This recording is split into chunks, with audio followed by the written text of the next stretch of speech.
এই যে আমার ছোট ছোট ছেলে মেয়েরা, তোমাদের উদ্দেশ্যে বলছি, শোনো। এই যে বাড়ির সামনে দিয়ে দেখি হাত ধরে ধরে যাও, যতই হাত ধরে ধরে যাও, বিয়ের পর না সব বড়ই চাইবে তার নিজের বউয়ের হাতে রান্না করে খাই, রান্না করে দিক, রান্না খাই। তো 2 দিন থাকবে নতুন নতুন ফুর্তি, বুঝছো?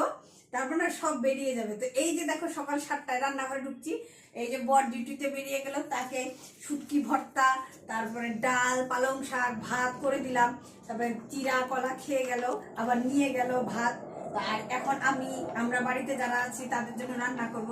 তো এই যে দেখো রান্নাঘরের অবস্থাটা, একবার দেখা রান্নাঘরের অবস্থাটা দেখো, ছেঁড়া বেলা। তো যতই হাত ধরে ঘোরো আর গলা গলি ধরে ঘোরো, বিয়ের পরে রান্না তোমাকে করতেই হবে। তো এই জন্য এত আনন্দের কিছু নাই, বরং পড়াশোনা করে নিজের পায়ে দাঁড়াও, এস্টাবলিশড হও, তারপরে বিয়ে করলে করো, না করলে নাই, অত্যন্ত স্বাধীন হবে। আর আমরা এই দেখো